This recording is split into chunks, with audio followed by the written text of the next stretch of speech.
1989 මෙහි මාසේ එක අඳුරු රාත්‍රියක ලාස් වේගස් නුවර රූපවාහිනී නාලිකාවකට අපූරු ඇමතුමක් ලැබෙනවා. ඒ ඇමතුම ලබා දෙන්නේ තමන්ගේ අනන්‍යතාවය සංගවාගත්තු බියෙන් ගැහිමින් හිටපු පුද්ගලයෙක්. ඔහු කියපු එකම එක දෙයක් මුළු ලෝකයේම උඩු යටිකුරු කරා. ඔහු කිව්වේ මං වැඩ කරන්නේ ඒරියා 51 වල මං එතන දැක්ක දේ ලෝකයට කිව්වොත් හෙටම ආව ජීවිතුන් අතර පවා නැති වේවි.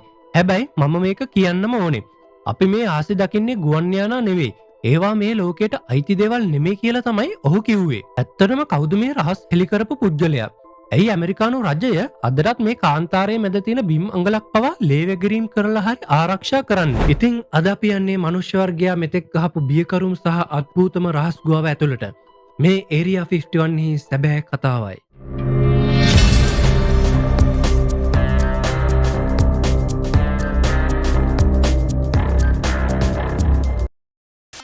ඇමරිකාවේ නිවාඩා කාන්තාරේ අතිශය වියලි ශුෂ්ක පරිසරයක පිහිටලා තියෙන මේ කියන රහසිගත භූමියට ඇතුල් වෙන්න හදන ඕනම කෙනෙක්ට මුලින්ම දකින්න ලැබෙන්නේ මාරාන්තික බලයක් පාවිච්චි කිරීමට අවසර ඇත කියන අනතුරු ඇඟවීමේ පුවරු විතරයි. මේක නිකන් හමුදා කඳවුරක් නෙමේ. මේක තමයි ලෝකයේ මිනිස්සුන්ගෙන් වැඩියෙන්ම හංගපු රහස. 1950 දශකයේ ඉඳලම මේ භූමිය වටා ගෙතුණු කතන්දර දහස් ගාණක් තියෙනවා. මුල්ම කාලයේ සීතල යුද්ධය පැවති සමයේදී ඇමරිකානු රජය ඉතාමත් රහසිගත විදියට මේ ස්ථානය තෝරගත්තේ තමන්ගේ අතිනවීන ගුවන් යානා පරීක්ෂා කරන්න කියලා කිව්වත් එතනින් එහාට ගිය දෙයක් මේ වැලි කතර යට සිද්ධ වෙන බවට ඕනෑ තරම් සාක්ෂි හම්බෙලා තියෙනවා. මේවට ප්‍රදේශවාසීන් නිතරම කියන දෙයක් තමයි රෑ අහසේ ශබ්දයක් නැතිව අසාමාන්‍ය වේගයකින් ගමන් කරන ආලෝක ධාරාවන් දකින්නව කියලා. මේවා නිකන් ඩ්‍රෝන් යානා හෝ සාමාන්‍ය ගුවන් යානා නෙමේ. ඒ දර්ශන හරිම අද්භූතයි. ඒවායේ හැසිරීම් රටා පවා භෞතික විද්‍යා නියමයන්ට පටහැනි බවයි බොහෝ දෙනා විශ්වාස කරන්නේ. ඒ නිසාම මේ භූමිය ඇතුලේ මොකක් හරි ලොකු දෙයක් සිද්ධ වෙනවා කියන එකේ කිසිම සැකයක් නැහැ. හැබැයි මේ හැම දෙයක්ම පටන් ගත්තේ කොහොමද කියන එක හොයලා බැලුවොත් අපිට හම්බෙන්නේ මීට වඩා භයානක කරුණු කිහිපයක්. ග්‍රූම් ලේක් කියන වියලි වැව ආශ්‍රිතව තමයි මේ ඒරියා 51 කියන කලාපය ඉදි වෙන්නේ. 1955 දී CIA සංවිධානය විසින් U2 කියන ඔත්තු බලන ගුවන් යානය පරීක්ෂා කරන්න මේ පාළු ප්‍රදේශය තෝරගත්තා. හැබැයි එදා ඉඳන් අද වෙනකම් මේ කලාපයේ ගුවන් සිතියම් වලින් පවා මකලා දාන්න රජය කටයුතු කරේ ඇයි කියන එක ලොකු ගැටලුවක්. මේකේ වැඩ කරපු සේවකයන්ට තමන් වැඩ කරන තැන ගැන තමන්ගේ පවුලේ අයටවත් කියන්න අවසර තිබ්බේ නැහැ. ඔවුන් හැමදාම උදේට රහසිගත ගුවන් යානයකින් මේ කඳවුරට අරගෙන ඇවිත් ආයෙමත් රැට අරගෙන යනවා. මේ සේවකයෝ දකින දේවල් එළියට නොයන්න ඔවුන්ව දැඩි පරීක්ෂාවකට ලක් කරනවා. එක්තරා කාලයකදී මේ ප්‍රදේශයේ සේවය කරපු අය අසාමාන්‍ය විදියට ලෙඩ රෝගවලට ගොදුරු වෙන්න පටන් ගත්තා. රහසිගත රසායනික ද්‍රව්‍ය සහ අපද්‍රව්‍ය විවෘත පුලුස්සා දමන බවක් ඒ දුම ආශ්වාස කිරීම නිසා තමන්ගේ ශරීරයේ ඇතුළතින් දිය වෙන්න පටන් ගත්තා කියලත් ඔවුන් කිව්වා. හැබැයි රජයේ මේ චෝදනා හැම එකක්ම ප්‍රතික්ෂේප කරා විතරක් නෙමෙයි එවැනි කඳවුරක් පවතින්නේ නැති බවටත් වසර ගණනාවක් බොරු කිව්වා. මේ බොරු ඇතුලේ සැඟවුණු සත්‍ය එළියට එන්න පටන් ගත්තේ 1980 ගණන් වල අගභාගයේදී බොබ් ලසාර් කියන පුද්ගලයා කරපු ආందోලනාත්මක හෙළිදරව්වත් එක්ක. ඔහු කිව්වේ ලෝකේ කවදාවත් දැකපු නැති තාක්ෂණයක් මේ පොළොවට ක්‍රියාත්මක වෙනවා කියලා. බොබ් ලසාර් කියන්නේ නිකන් සාමාන්‍ය පුද්ගලයෙක් නෙමෙයි. ඔහු රජයේ අතිශය රහසිගත ව්‍යාපෘති වලට සම්බන්ධ වුණු භෞතික විද්‍යාඥයෙක්. ඔහු විස්තර කරන විදිහට ඒරියා 51 කියන්නේ නිකන් ගුවන් පතයක් විතරක් නෙමෙයි.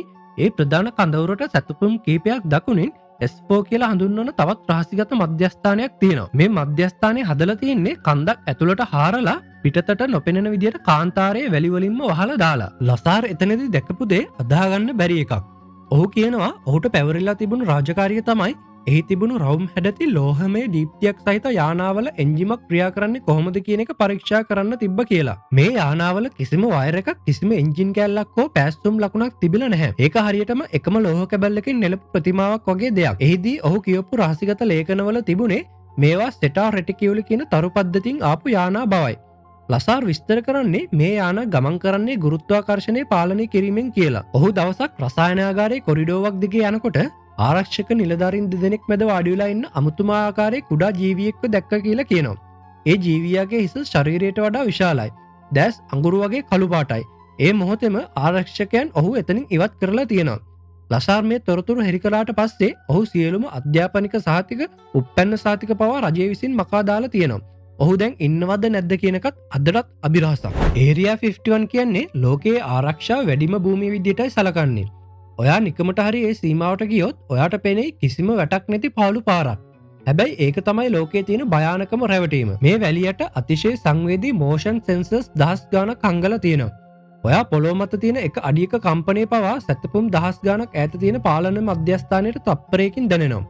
ඔයා සීමාව ඉක්මවා යන්නත් කලින් කොහෙන්දෝ මතුවෙන සුදු පැහැති චෙවි වර්ගයේ ජීප් රථ දෙකක් ඔයා ඉදිරියේ නතර වේවි. මේවායේ ඉන්නේ කැමෝඩුට්ස් කියලා හඳුන්වන අද්භූත ආරක්ෂකයන් පිරිසක්. ඔවුන් කිසිම නමක් ගමක් නැති නිලැඳුමේ කිසිම ලකුණක් නැති රජයේ පවා ලියාපදිංචි නැති කුලී හේවායන් පිරිසක්. කාරුහරි කෙනෙක් මේ භූමියට බලෙන්ම ඇතුල් වෙන්න හැදුවොත් මේ ආරක්ෂකයන්ට බලය දීලා තියෙනවා ඒ මොහොතේම ඒ කෙනාව වෙඩි තියලා මරලා දාන්න. ඇයි නිකන් ගුවන් යානා පරීක්ෂා කරන තැනකට මෙතරම් දරුණු ආරක්ෂාවක්? 1990 ගණන්වලදී මේ කඳවුරේ සේවය කරපු සේවකයෝ කිහිප දෙනෙක් නඩු පවරවන්න උත්සාහ කරා. ඔවුන් කිව්වේ රජය විසින් අත්දැක බලන රහසිගත රසායනික ද්‍රව්‍ය නිසා තමන්ගේ ඇඟේ හැම ගැලවෙලා යනවා, පෙනහළු පිච්චෙනව විතරක් නෙමෙයි ශරීරයේ ඇතුළතින් දිය වෙනවා කියලා. හැබැයි උසාවියේදී රජය කිව්වේ ඒරියා 51 කියලා තැනක් ලෝකේ නැහැ. ඒ නිසා නඩුවක් පවරන්න බෑ කියලා. හිතන්න ලෝකේ බලවත්ම රට තමන්ගේ රට ඇතුළෙම තියෙන අක්කර දහස් ගානක භූමියක් නැහැ කියලා බොරු කියන්නේ මොන වගේ ලොකු රහසක් හංගන්නද? සමහරු කියන්නේ මේ වැලි කතර යට තට්ටු 40ක් 50ක් ගැඹුරට විහිදුණු මහා විශාල නගරයක් තියෙනවා කියලා. එහි මිනිස්සුන්ට සහ පිටසක්වල ජීවීන්ට එකට එකතු වෙලා අලුත් මනුෂ්‍ය වර්ගයක් බෝ කරන බවටත් භයානක මතයක් තියෙනවා. අපි දැන් යමු 1947 වර්ෂයට. නිව් මෙක්සිකෝවේ රොස්වෙල් ප්‍රදේශයට අසාමාන්‍ය යානයක් කඩාගෙන වැටෙනවා.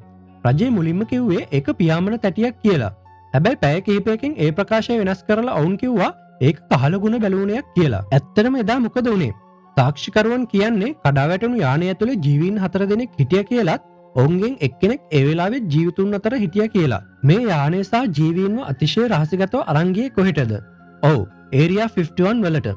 එදා ඉඳන් මේ දක්වා යානයෙන් ලබාගත් තාක්ෂණය තමයි අද අපි පාවිච්චි කරන ෆයිබර් ඔප්ටික්ස්, මයික්‍රොචිප් සහ ලේසර් තාක්ෂණයකට පදනම් උනේ කියලා බොහෝ දෙනා විශ්වාස කරනවා. සමහර හිටපු හමුදා නිලධාරීන් මෙහෙ යන කලින් කරපු පාපෝච්චාරණවල තියෙනවා ඒරියා 51 ඇතුළේ ජේ-රෝඩ් කියලා හඳුන්වන පිටසක්වල ජීවියෙක් වසර ගණනාවක් ස්ථිර කරගෙන හිටියා කියලා. මේ ජීවියට හැකියාව තිබුණලු මනසින් මිනිස්යන් එක්ක කතා කරන්න. ඔහු කියලා තියෙන්නේ ඔහු අනාගතයෙන් ආපු මිනිස්සෙක් කියලා. පෘථිවියෙන් විනාශ වුණ කාලයකින් ආපු ඔවුන් තමන්ගේ ජාන නැවත සකස් කරගන්න අතීතයට ආපු බව ඔහු කියලා තියෙනවා. මේ කතාව ඇත්තක් නම් ඒරියා 51 කියන්නේ නිකම් පරීක්ෂණාගාරයක් නෙමෙයි, ඒක කාලය හරහා ගමන් කරන දොරටුවක්. ලෝකයේ තියෙන තවත් ජනප්‍රියම මතයක් තමයි 1969 දී ඇපොලෝ 11 යානයේ සඳ මත ගොඩ බැසීම කියන්නේ සම්පූර්ණයෙන්ම බොරුවක් සහ ඒරියා 51 ඇතුලේ හදපු මහා පරිමාණ චිත්‍රපටියක් කියන එක. මේ මතය දරන අය කියන්නේ සඳේ මත පිට වගේ පෙනෙන විදිහට මේ කාන්තාරය ඇතුලේ විශාල ෆිල්ම් සෙට් එකක් හැදුවා කියලා. ඔවුන් ඒ සඳහා මේ රහසිගත භූමිය පාවිච්චි කරා කියලා සැක කරනවා. සඳ මත ගොඩ බැස්ස වීඩියෝවල පෙනෙන සමහර සෙවනලි සහ කොඩිය හුළඟට වැනෙන ආකාරය මේ සැකයට හේතු වෙලා තියෙනවා. හැබැයි මේ කතාව තවත් පැත්තකට විහිදෙනවා. සමහරු කියන්නේ ඇත්තටම හඳට ගියා, හැබැයි හඳේදී ඔවුන්ට පිටසක්වල ජීවීන් හම්බ වුණා. ඒ නිසා ඒ සැබෑ දර්ශන ලෝකයට පෙන්වන්න බැරි වුණ නිසා ඒරියා 51 වලදී හදපු ව්‍යාජ දර්ශන ලෝකයට පෙන්වුවා කියලා. මේ කතාව මොනතරම් දුරට ඇත්තද කියන එක අපි කවුරුත් දන්නේ නැහැ. හැබැයි එක දෙයක් සාතිකයි. ඒරියා 51 ඇතුලේ සිද්ධ වෙන කිසිම දෙයක් ඇමරිකානු ජනාධිපතිවරයා පවා සම්පූර්ණයෙන් දන්නේ නැහැ. වරක් ජනාධිපති බිල් ක්ලින්ටන් පවා කියලා තිබ්බේ තමන් ඒරියා 51 ගැන හොයන්න උත්සාහ කරා තමන්ට ඒ සඳහා අවසර නොලැබුණු බවයි. රටේ නායකයාටත් වඩා බලවත් පිරිසක් මේ වැලි කතරයට හැංගිලා ඉන්නවා. ඒ කවුද? මනුෂ්‍යයන්ද නැත්නම් වෙනත් ග්‍රහලෝකින් ආපු පාලකයන් පිරිසක්ද? අද වෙනකොට ඒරියා 51 ගැන ගොඩක් තොරතුරු එළියට ආවත් රජය විසින් අලුතින් තවත් අක්කර දහස් ගාණක් ඒ අවටින් මිලදීගෙන තියෙනවා. ඒ කියන්නේ ඔවුන් තමන්ගේ රහස් තවත් ගැඹුරට හංගන්න උත්සාහ කරනවා. සමහර විට අපි මේ කතා කරන මොහොතේ ඒ වැලි පොළවට අඩි 100 ගණනක් යටින් මනුෂ්‍ය ඉතිහාසයෙන් වෙනස් කරන්න පුළුවන් පරීක්ෂණ සිද්ධ වෙනවා ඇති. පිටසක්වල ජීවීන් සමග සම්බන්ධතා පවත්වන දවාරයක්, කාලතරණය කරන යන්ත්‍රයක් හෝ ලෝකෙම විනාශ කරන්න පුළුවන් මාරාන්තික ආයුධ එහි තියෙන්න පුළුවන්. ඉතින් අපි ඒරියා 51 ගැන දකින්නේ අහන්නේ ඇත්තමද? නැත්නම් ඔවුන් අපිට පෙන්වන්නේ ඔවුන්ට අවශ්‍ය දේ විතරක්ද? ඒරියා 51 කියන්නේ නිකන් හමුදා කඳවුරක් නෙමෙයි කියන එක අපි කලින් කිව්වනේ. ඒක තමයි මනුෂ්‍යයාගේ කුතුහලය සහ බිය එකට හමු වෙන ලෝකයේ අద్භූතම කෙලවර. සමහර විට කවදා හරි දවසක ඒ දොරටු විවෘත වෙයි. එදාට ලෝකයේ අද තියෙනවට වඩා සම්පූර්ණ වෙනස් තැනක් වෙන්න පුළුවන්. ඒ වෙනකන් ඒරියා 51 හි රහස් වැලි කතරන වැහිලා තියේවි. ඉතින් අපි අද කතා කරපු ඒරියා 51 ගැන ඔයාගේ අදහස මොකක්ද? ඔයා හිතන්නේ ඇත්තටම එතන පිටසක්වල යානා තියෙනවා කියලාද? නැත්නම් ඒක හුදෙක් ප්‍රචාරණයක් විතරක්ද?